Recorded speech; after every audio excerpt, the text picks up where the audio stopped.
going to conquer and we're going to take some. Is that understood? Yes, sir. That's what we're going to do, sweetheart. We are going to go and get some. All right, people, on the ready line. Are you me? Yeah! Are you me? Yeah! What are you? The September issue of EP Magazine focuses on the elderly. Read the current issue and past archived issues for free at www.epmagazine.com.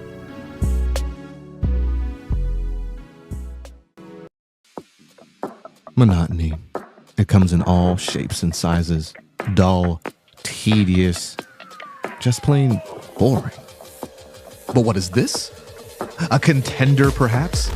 Something unboring by the looks of it. Jabs right at dull, an uppercut to tedium, something that keeps you on your toes, keeps your head on a swivel, a knockout punch to your old, boring workouts. Welcome to Fight Camp.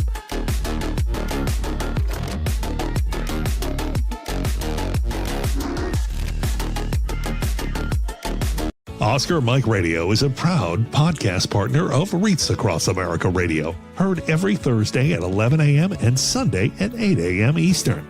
They're also big supporters of the nonprofit I Got Your Six, Two Lives at Once. And with every wreath you sponsor through Oscar Mike Radio, $5 goes back to this great organization dedicated to making a difference in the lives of veterans, law enforcement, firefighters, and first responders battling PTSD. Two Lives at Once pairs these brave men and women together with dogs rescued from kill shelters. In this way, two lives are saved at the same time by saving each other. Donate now. Go to reatsacrossamerica.org/Oscar Mike Radio to help. That's reatsacrossamerica.org/Oscar Mike Radio.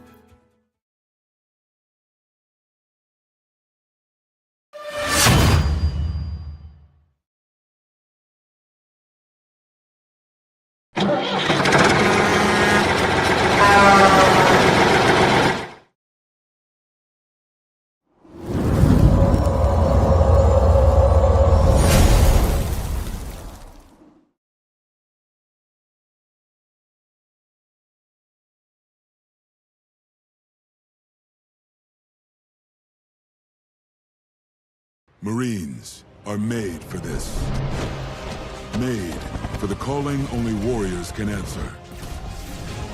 Made from an unshakable belief in our nation and a strength that comes from the determination to win together.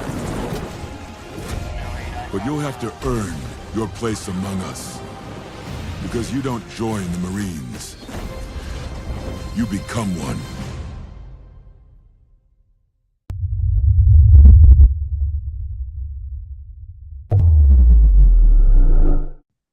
Hello and welcome again to Oscar Mike Radio. My name is Travis, Marine Corps veteran and your host.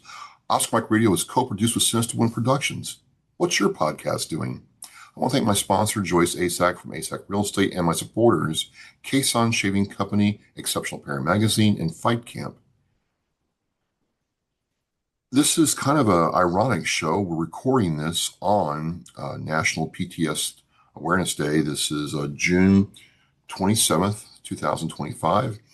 And so it wasn't planned out this way, but it worked out this way. And it's kind of relevant because my next guest comes through me by way of tip of the spear and those amazing veterans there. Dr. Ariel Jordan served in the Army, and now she does, all kinds of stuff that we'll get into. And I want to welcome you, Doctor, to Oscar Mike Radio. Thank you so much. Thank you for having me. It is a pleasure to be here and meet with you today.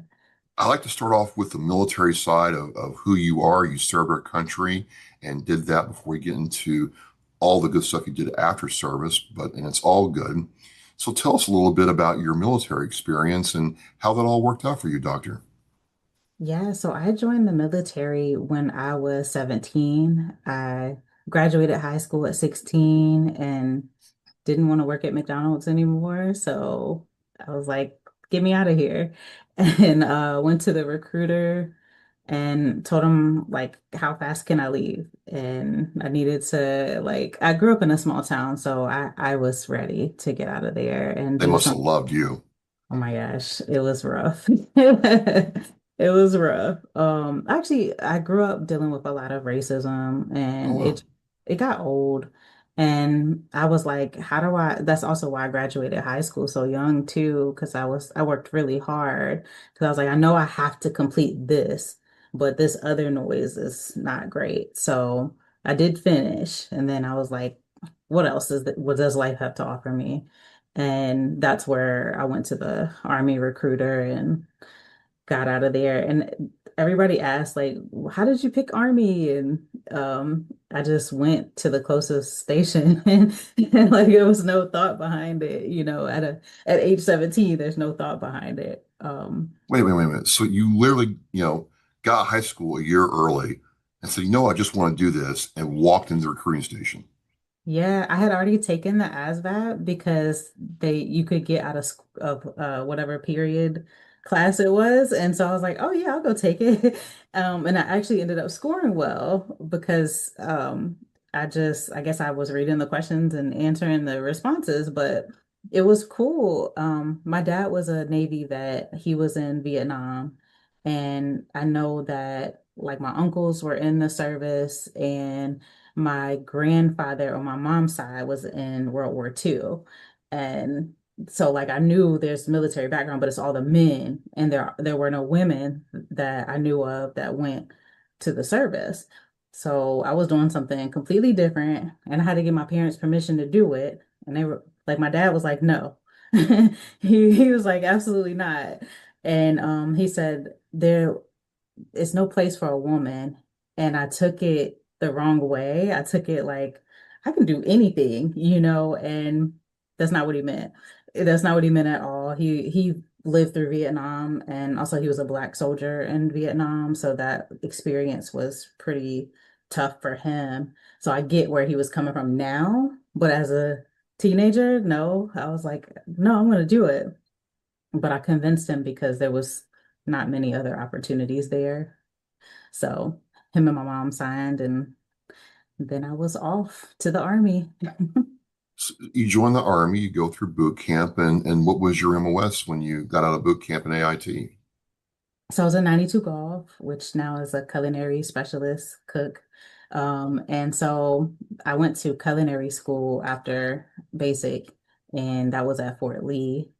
And I already knew how to cook, but it was cool, like learning how to cook the army way. That's a little bit different. You gotta follow recipes and all that kind of stuff. And cook for like hundreds of people at a time. Hundreds, yes. I think the most was maybe like 500 at a training. We were in Nevada and it was a mobile kitchen trailer that we were cooking on. And I wanted so, to ask you about that because they yeah. brought those out for a field exercise we were doing, and it was a Mhm. complete mobile kitchen, Yeah. running water the whole 9 yards right there. Yes. Yep. Generators and the place where you eat as well. So people think like, oh, cook is easy. And it's really not. Like you still have to do everything that everybody else does. And you have to get up really early to make sure that breakfast is ready for everybody before they go out. They get MREs for lunch, and then we maybe take a little nap where they're getting MREs, and then we have to get right back up and prep for dinner. So your sleep is broken. So you're after dinner, you're cleaning up. So you're there pretty late, and then you got to get right back up to do it again. So, the broken sleep can get to you if you let it. Well, that too is, we had some not so good chow experiences sometimes in the field. And even though we Hmm. weren't in combat, by day number 7 of us having, the cooks were mad. I don't know what was going on. Like the lieutenants almost had to order us to eat this stuff because we wanted just to eat the MREs. Yeah, So when the food goes bad, the whole mood goes bad. You all are very important. absolutely. Very Absolutely. important. I actually ended up getting a challenge coin for that Nevada training because I smiled all the time and made jokes and laughed and that kind of stuff. And that was what he said when he gave me the coin. It was a command sergeant major, and he said, "You know what? You really just kept us going like every day." And I just being me. So I was like, "Really? I get it." I was so honored. But I was like, for being myself, I love this. How long did you serve in the Army, Doctor? 9 years. 9 years. I switched to reserves and then completed my time, but I got out on a medical retirement. Okay. Oh, wow. Yeah, so I actually had tore my shoulder and didn't know I tore it at the time, and time went by and I had trouble with my unit getting medical care, and there was a congressional in there, and finally got my medical care, and then that by that time it was like a med board started and everything. So I actually ended up getting out before my contract was over. So, is this where the beginning of your path to doing this, mental wellness, resilience, and other kinds of training? Is this what started it? Well, I was still in when that started. Like, so while I was in the service, I got pregnant, got married, and our daughter had a terminal illness, and she was born with pulmonary vein stenosis, and so there's no cure for it even today. So I knew it was terminal. They told me like when we found out, like I think she was like 3 months when we found out. And I knew that part, but I was still in the reserves. And I just kind of did everything I could for her. We moved to Boston to be at Boston Children's Hospital and switched my unit and, still was reserve unit and stuff like that. But I I think going through that journey is what led me to the mental health field because then I was studying business and I got my associates in business. But it all changed direction for me because I was like, you know what? After I lost her, my dad passed away, and like that year was just ugly. And then I started a divorce process too, all in the same year. And I was like, how do people live after life keeps gut punching you, you know? And so I got curious and I started learning about psychology. And that's where it began. I started to kind of fall in love with the brain work and then realized shortly after that there was only so much impact I could make. And then I was like, I need a master's degree. I gotta go clinical mental health and get licensed. And then I was like, well, the pandemic happened then. I was like, I'll just get my PhD and I'll teach therapists how to be great therapists. And so it just kept going after that. But it started with Is loss. so, not just a little loss, Yeah. marriage, daughter, father who had a very Yeah, deep impact on your life. And, absolutely. and so now you're teaching this, but you've also lived this. Mm-hmm. I think Yep. one of the things for me, when I went to therapy for a little while, Mm-hmm. is like this person has never lived this. How are they Right. talking to me about this? So, Yes. so how does that influence or affect how you approach people's situations then? Because you've had to live what they're going through. Maybe not, but you understand loss on a very personal level. Yeah, I think it's super helpful because people could tell, like, even when I worked at Walter Reed, the active duty people would come in and talk to me about stuff, and they would tell me, like, we can tell, like, this isn't just book knowledge, and book knowledge is great, but lived experience trumps it every time because people know, like, they might judge you or the way that you look, like, okay, here we go. I'm going to this therapist here. But if I share a little bit about me, I don't need to tell them my life story or anything like that, but I can share with them that I've experienced pain that's very deep. Then they start to kind of like let their guard down a little bit and say, okay, so you know what I'm talking about then, especially if I share that I'm a veteran too, and that I've been through basic training and all the other things, then they're like, okay, now we can talk because we're kind of on the same level here. Was education during this time of loss kind of a way to cope and heal for you? Or was it the goal, like I'm going to become a doctor so I can, you know, help others heal? Yeah, Was it, I or was think it a little bit of both? I was gonna say I think it's a little bit of both Yeah. because I needed to be busy in a positive way because I worked in substance abuse when I got my bachelor's degree and I helped people get off of heroin and other opiates. And I would talk to them about their stories and how they got there. And some of them were parents that have lost children. And so I'm thinking in my head, why did I not go that route? Like it's still pain, it hurts a lot. And it was just interesting that I made a different choice. So I would assure them, like, I'm no better than you. Listen, we both hurt and we both have to cope, but it's just the choices that we make when it comes to how do we cope. And so for me, it was more like I'm gonna finish my degree and have some purpose behind the loss rather than let the loss take over my life. Not to stay too long here, but I do want to kind of understand that. Like you Hmm. had some forks in the road, to coin a phrase, right? You had Yeah. some choices to make, and you didn't make a negative choice. You chose to dig in and make a positive choice, or a choice that would have a positive outcome. Yeah, I mean, my first choice was negative. So let me share that part too. Okay. So when it first happened, I didn't know what to do with myself, and it's almost like you're losing an identity. And every parent's worst fear is that they're gonna lose their kid, and like that happened, in real life. And I was there for the last moment. And then a couple months later, I lost my dad and I was there for the last moment. And so I'm like, what else? By then the divorce didn't even matter that much. So for me, I was like, okay, well, I just need to go to the bar and just sit here because I don't want this pain to keep going. But after about 2 weeks of that, like maybe not every day, but just like often, and it was too much. I was like, I can't, like, first of all, I don't feel good physically. And I don't like I know the bartender probably knew all of my business. So I was like, okay, well, how do we do something different here? And for me, I had to leave my hometown where I was living at that time, because I needed to do something different. And I needed to not be my only identity because I would walk in stores and they would say, "Oh my God, are you okay?"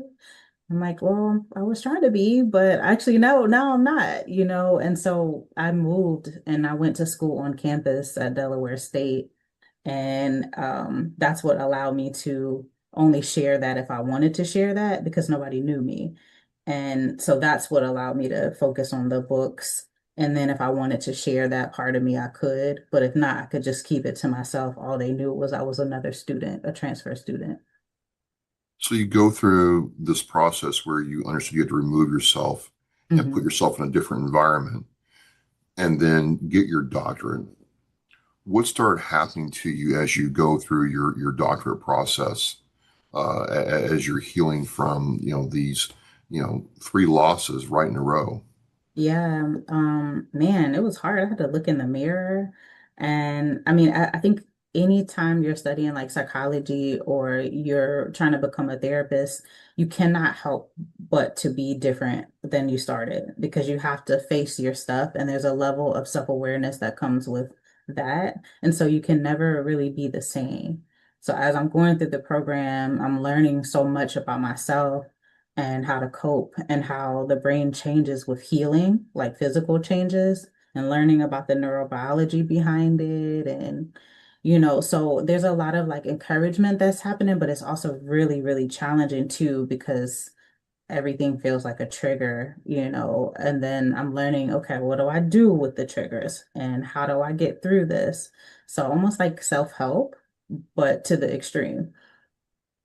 Is the mind really that powerful, doctor? Mm-hmm. Absolutely. 'Cause, uh, Yeah, go well, ahead. I want to bounce something off you because, Yeah. through my life, I nothing like what you went through, but I did go through a period of loss and physical trauma. Mm, And one thing I found out is, you can get pretty comfortable being in pain. Yep. In other words, I knew what pain was. I knew it. I could almost see it, and I was comfortable in it. And it was very hard to kind of let go and let healing take place because Yep. I was so comfortable being in pain. Do you find that in your own experience being a provider? Yeah, I mean, there's a lot of times where we're used to chaos, and that's like the norm, or we're Yeah. used to like pain as the norm. And like we learn how to cope. We're survivors, we're resilient, we're soldiers, there's a lot of resilience that comes with that. And something I learned along the way was like, just because you're resilient doesn't mean that you're healing. And that looks a little bit different. And so that's what I chose to do my dissertation on, like looking at those kind of things. Now, why is that? Now, that's just blowing my mind. But why is no, no, no? But because usually it's like, well, I'm resilient. I can take a punch. I can take lice. Yeah. I'm okay. But it's not healing. It's not. Right. Because Okay. resilience means survival. And we've learned that if you've been through basic training, if you've been through hard circumstances in life, we have learned to be resilient. Kids that go through childhood trauma, that kid adapts to live, whatever that looks like. And so all of us have it, it's a good thing to have, right? However, at some point, when does that start to harm you? And it looks different for each and every person. So going back to my substance abuse experience, at some point, that resilience equals, okay, I drink a little bit, or I will do a little bit of drugs, to forget it, but then it comes right back. So now I got to do a little bit more, but then it comes right back. And so it's like now I've gotten to this point where I'm not necessarily choosing to be a drug user, but I have to because this is how I know how to cope. And this is how I know how to survive this thing. And so that's where the trauma healing comes into place because we have to go back and get it. Wherever we got stuck in our trauma, we have to go back and get it and give ourselves a new narrative. And so that we can cope, but in a better and a healthy way. You go through all this. You complete your education. You become a doctor, Dr. Jordan, who is with me here on Oscar Mike Radio. But you had to build your own practice to do what you're doing now. Kind of take Yeah. me through the business side of building yourself out as a practice, and then working on what you have learned over the course of your lifetime. Yeah, business wise, I bootstrapped it all the way. Um, it was really out of necessity at first. Like I worked at Walter Reed for a little while after the substance abuse clinic, and um, I took those skills to get my license, and then I worked at a clinic here that specializes in trauma. And then my mom, I think she broke her knee. Yeah, it was her knee that she broke. And she lives about an hour and a half away. So I had to be there for her. And traveling back and forth was starting to get to me. Um, so I was like, you know what? I got to do something different. And for this job, I couldn't be all telehealth. And so I said, I'm gonna have to put in my notice and start something of my own. And so it literally was just that. I got to. And so when I started to do that, luckily the practice that I worked for, they didn't care if you took your clients or not. There was not a non-compete or anything like that in Okay. place. So they were like, okay, are they coming with you? And I asked every person, and I think everyone but two came with me. So now I have this new practice with like 28 people. And so that was really cool, but I was overwhelmed. And I just had to kind of figure it out. Like I knew of the therapy part, but I didn't know like about the billing and all the extra hours that you put in to set it up. So I kind of built the plane while I was flying it.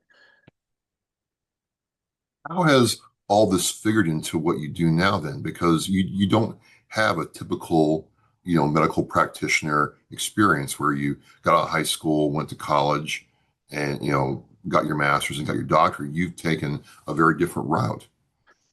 Yeah, For me, I don't want people to struggle like I did. So I always tell people I became who I needed back then. And like I remember being in the service and getting out.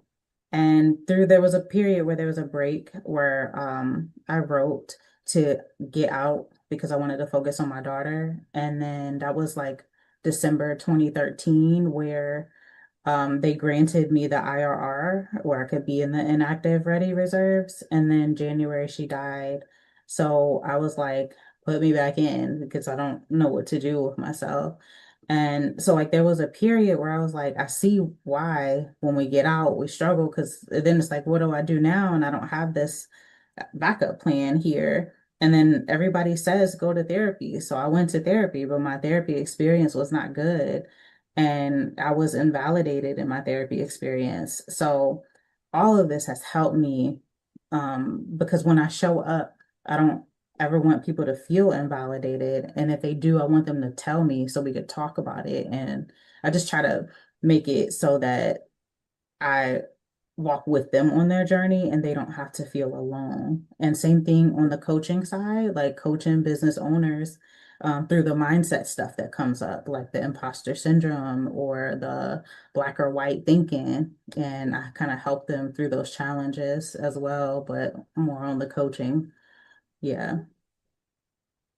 One of the things you also do is you're like a mental wellness speaker and you've authored some books.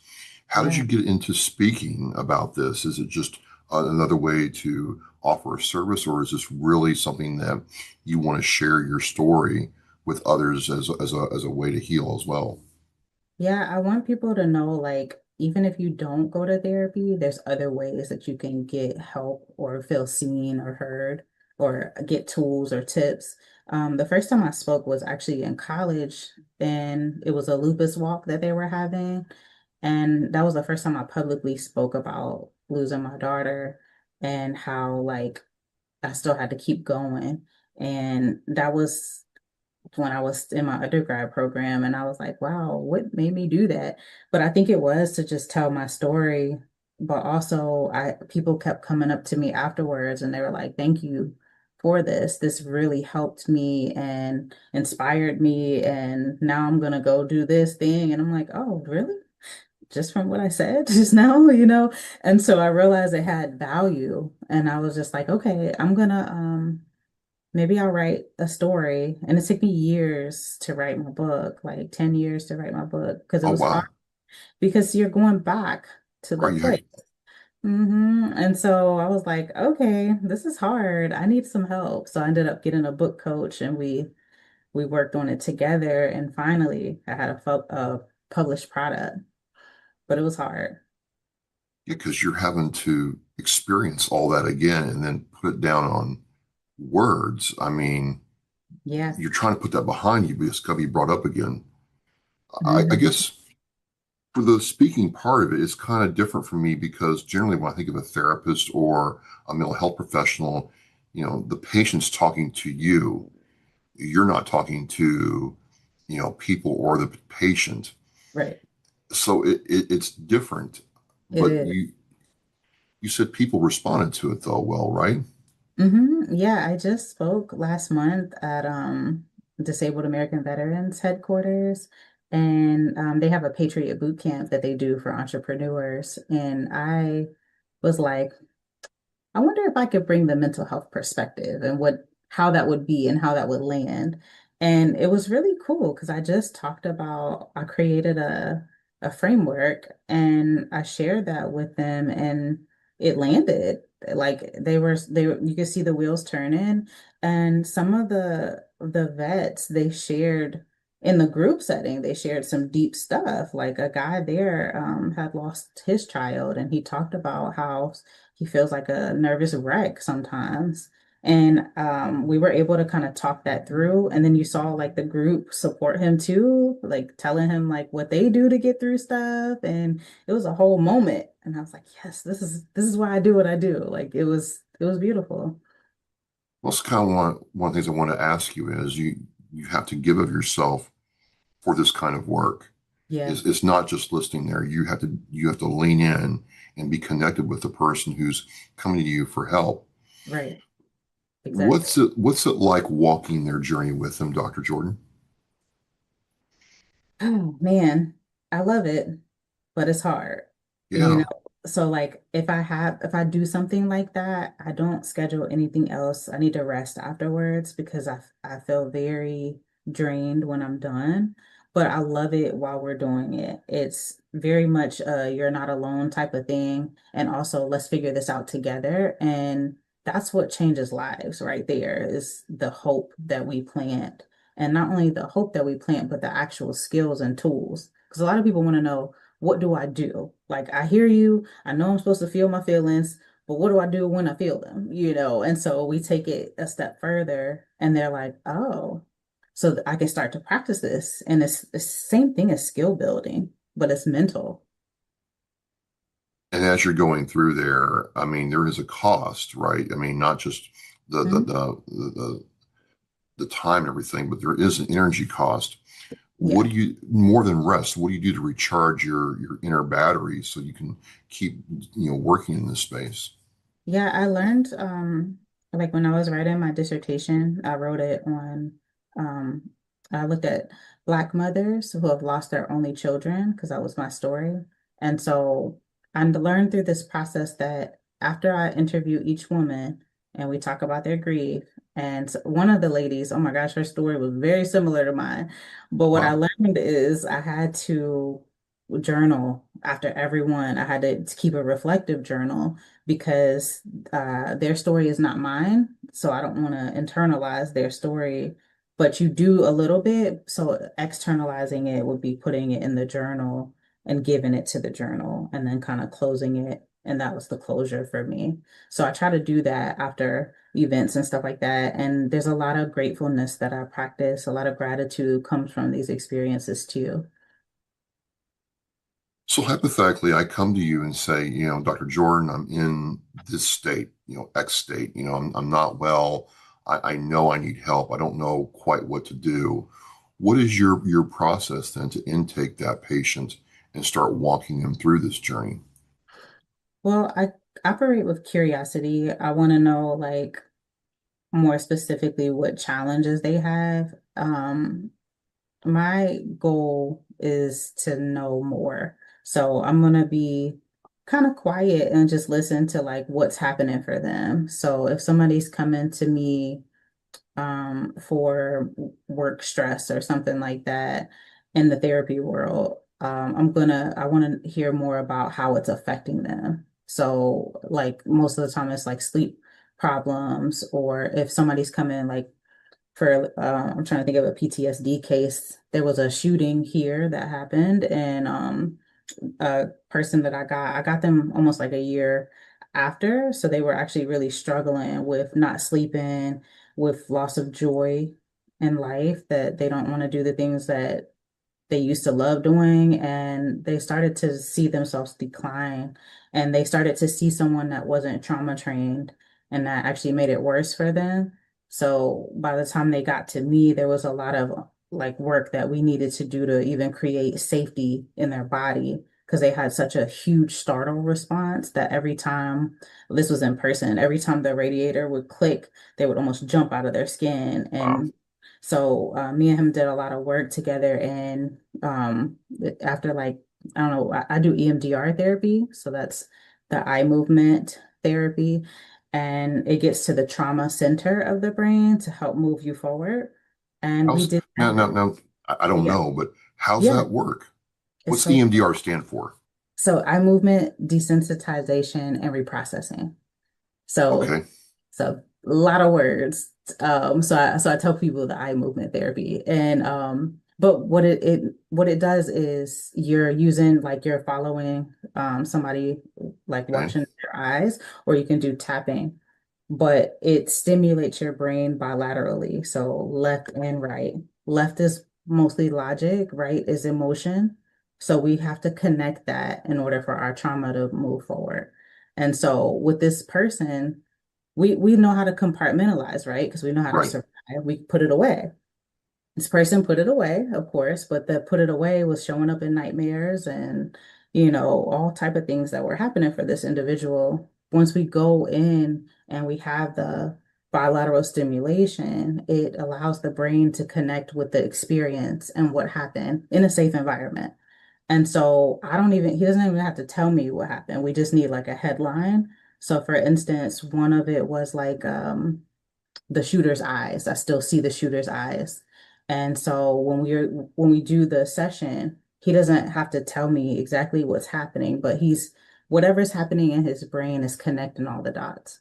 And so it's intense, but also the intensity dies. So it's like a wave. So it's intense because I have to face it. But once I face it, it starts to lose its power. And so he was very fascinated. Like, I still see them, but it's not causing the same reaction. And that's where the healing takes place because I still see it. It's still happening. We're not changing reality, but literally it doesn't have that power over me. And then his startle response went away too. He wasn't jumping out of his skin just for every click or every car going by or anything like that. So that's why this is one of the number one treatments that the VA recognizes for PTSD.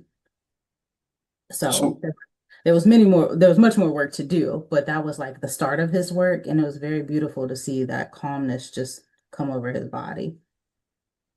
Now, I don't know much about this area, but one thing listening to you is that I'm not hearing is, hey, I prescribed X medication for this Y, issue. No. And is that by design, or are you trying to find ways to not use medication? Because when I think of therapists, I think of the guys saying, hey, you know what, 10 milligrams of Xanax a day for the next, as needed. But I haven't heard that in your conversation with me. Yeah, and so I try to take my personal bias out of it and I ask them what they want. So that particular case did not want to be on medication, but they had to be because they were having nightmares every night. So I told them, okay, we're gonna have to go to the trauma and we'll see. I can't guarantee you anything, but we'll try this out, right? And so I'm like, I think I know exactly what you need. So we go through the process, and I think maybe like 3 or 4 months, he was able to contact his medication prescriber and start to wean off of it because he wasn't having nightmares anymore. He was having like how we normally have nightmares, like once a blue moon, and so, but it was every single night, like predictable. And so he had to kind of face it. And when he faced it, that's when he was able to start to like work through what some of the challenges were. And I do this in groups too. And it's really, really cool because your brain changes. And like there's studies to show like the physical changes that your brain is making as well. So we always talk about PTSD and we know all the effects of it, but post-traumatic growth looks like brain changes too, but it's changing in a way that I'm getting rid of some of the stuck points. I don't have to stay there anymore. It's already happened. I've already faced what's still bothering me about it, and now I'm good to go. So it's not, but it's work, but we get there. Well, one thing that comes to mind as we're talking is, I'm was of the mindset that, we know a lot about the brain, but it seems like, there's a lot about the brain we don't know. Am I right in thinking that, doctor? Yeah, I mean, there's a lot that we do know, but I think there's also a lot that we don't know. And so I try to always use evidence-based theories in my work because like EMDR has been heavily researched. And so there's literally a protocol. And as a military person, we love a good protocol, So I like went to this because exposure therapy is kind of painful for people. And I mean, it works too, but if I could do this method to where it's not as painful, I'm gonna do that. That Yeah. sounds better to me. Hmm. As you go through and one, build out your practice, but two, and it is practice, what do you feel is the next challenge for you? Because, underneath it all, I think you like a challenge, Dr. Jordan. I think you like a challenge. You got to have something maybe I'm wrong here, but is there another challenge you want to, Mhm. head face on?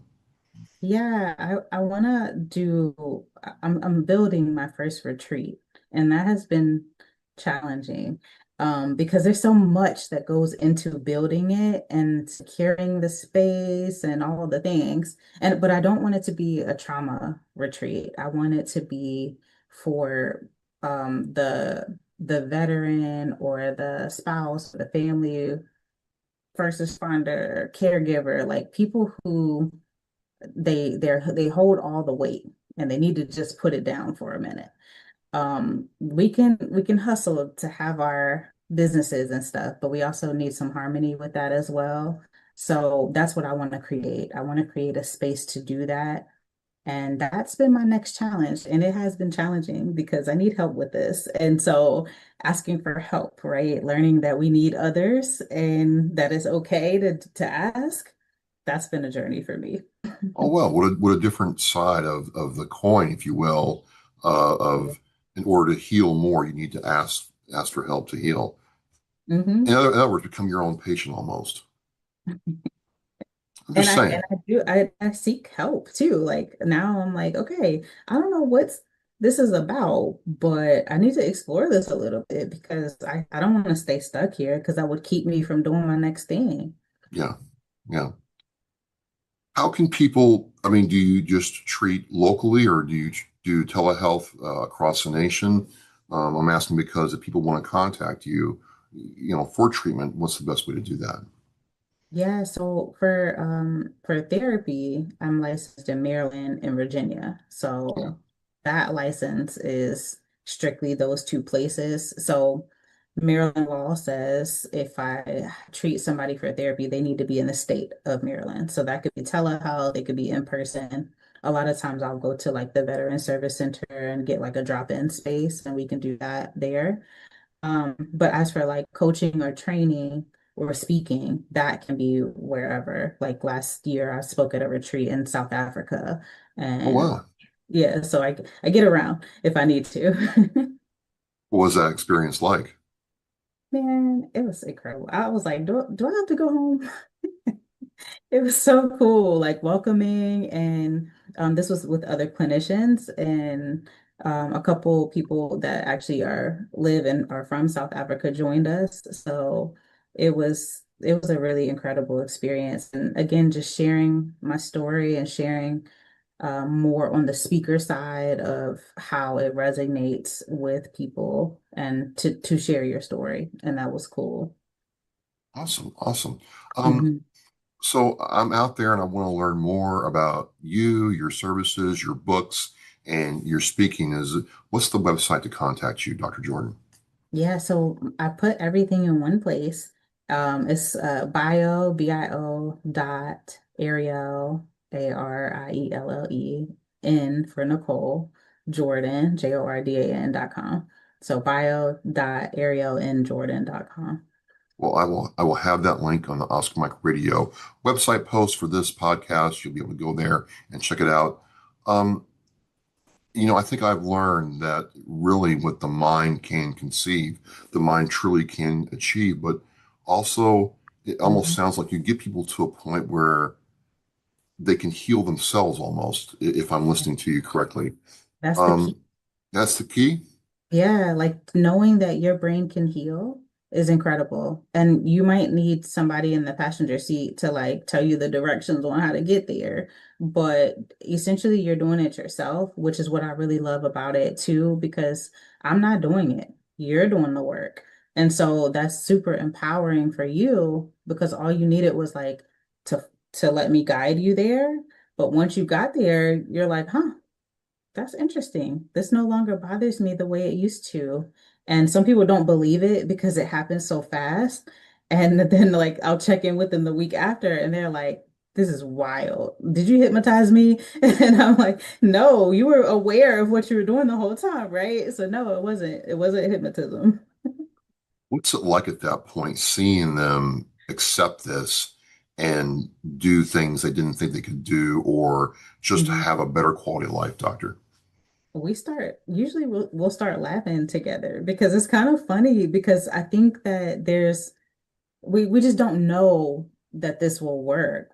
They come to me hoping, and then I'm like, okay, if you're curious, we can do some work. Let's try it. And so I actually had a previous client that was dealing with crying spells, and every time you mention like the job, tears would drop.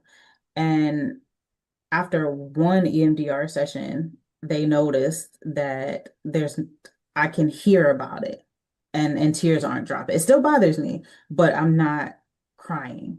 And I'm just like, huh.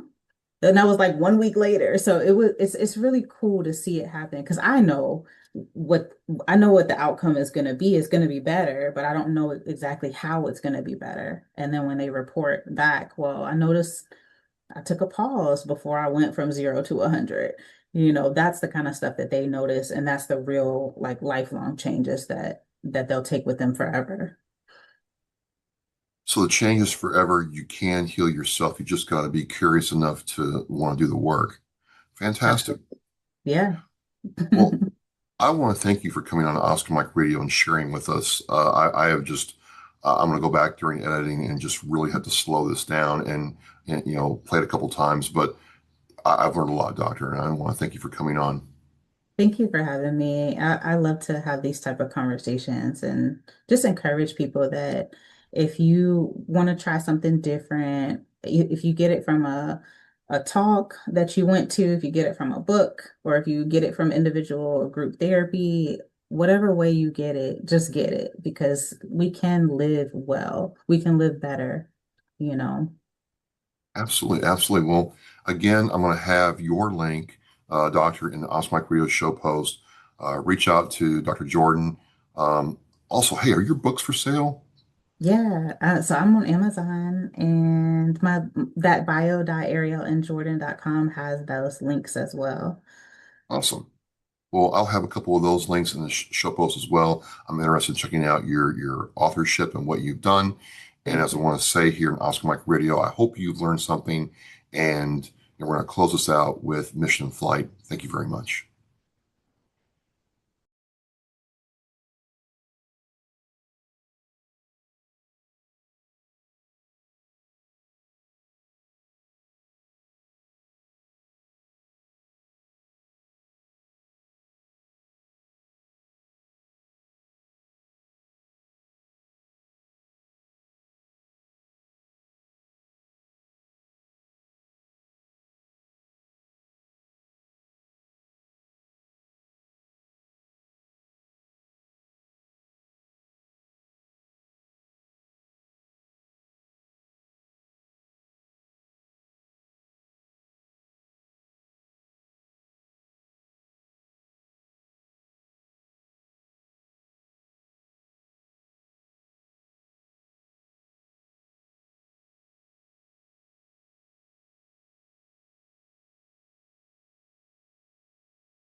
The biggest fear Gold Star families have, that their child will be forgotten. We need to never forget freedom wasn't free. It's the fact that they give us the life we have now. We should remember them and give thanks to them. If I can be a part of something today that's going to make the surviving family of any of these veterans, these heroes, feel better tomorrow, then it's worth it. That one wreath symbolizes one family that was able to smile because of the generous donations. To sponsor a wreath and honor a veteran, visit wreathsacrossamerica.org.